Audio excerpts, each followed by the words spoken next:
আগের পর্বগুলিতে আমি দেখিয়েছিলাম আপনাদের কলকাতা থেকে শহীদ এক্সপ্রেসে করে শান্তিনিকেতনে আসা এবং শান্তিনিকেতনের বিখ্যাত সোনাঝুরি হাট।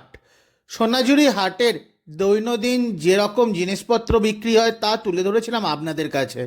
দেখিয়েছিলাম সেখানকার আদিবাসীদের বাউল নাচ গান এবং অনেক কিছু। সেই ভিডিও যদি আপনারা না দেখে থাকেন অবশ্যই চ্যানেল থেকে সেই দুটি ভিডিও দেখে নিতে পারেন।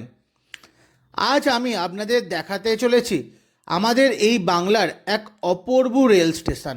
আপনারা যদি শান্তিনিকেতন আসেন তাহলে বোলপুর শান্তিনিকেতনে না নেমে যেতে পারেন এই স্টেশনে। আমি এসে নামলাম কলকাতা থেকে শহীদ এক্সপ্রেসে করে প্রান্তিক স্টেশনে। আপনারা যদি সোনাঝুরি হাটে যেতে চান তাহলে এই প্রান্তিক স্টেশনেই নামবেন। প্রান্তিক স্টেশন থেকে সোনাঝুরি হাট মাত্র 2.5 কিলোমিটার, আর বোলপুর থেকে নামলে আপনাদের পড়ে যাবে প্রায় 8 থেকে 9 কিলোমিটার। আপনারা দেখে নেবেন আগের ভিডিওটি, সেই ভিডিওতে আমি কীরকমভাবে এসেছিলাম শহীদ এক্সপ্রেসে করে কলকাতা থেকে শান্তিনিকেতন। চলুন এবার আপনাদের দেখাই কেন এই প্রান্তিক স্টেশন অপূর্ব সুন্দর, অন্যান্য স্টেশনের থেকে একদমই আলাদা।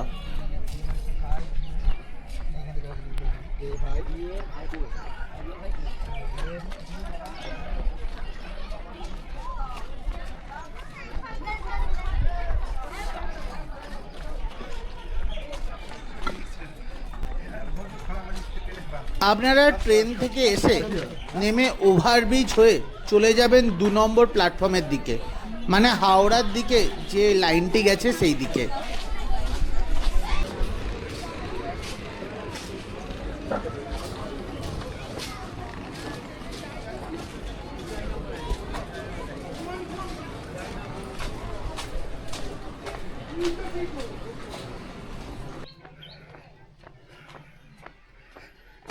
দু নম্বর প্ল্যাটফর্মের দিকে আপনারা নেমে একদম চলে যাবেন শেষ সীমানায়।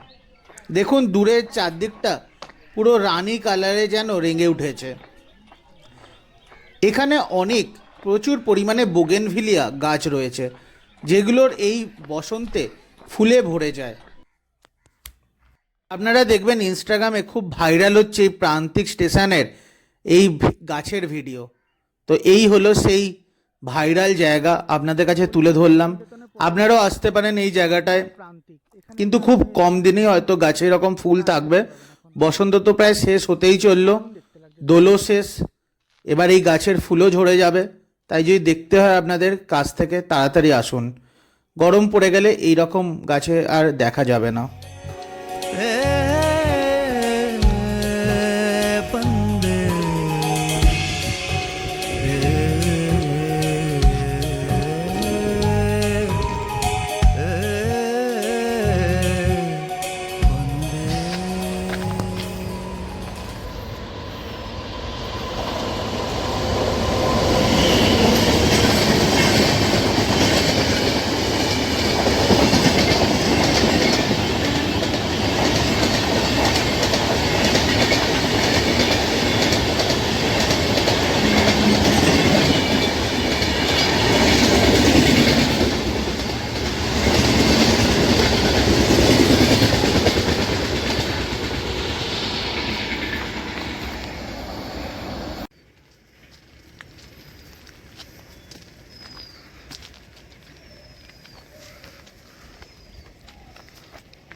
আজকে একটা অন্যরকম ভিডিও আপনাদের কাছে তুলে ধরলাম, কেমন লাগলো অবশ্যই জানাবেন। খুব তাড়াতাড়ি আপনাদের কাছে নিয়ে আসছি নতুন এক জার্নি। এবারের জার্নি আসতে চলেছে আমাদের পশ্চিমবঙ্গের বাইরে। আপনারা সাপোর্ট করবেন, তাহলেই নতুন নতুন জায়গায় আরও সুন্দর সুন্দর ভিডিও আপনাদের কাছে তুলে ধরতে পারবো।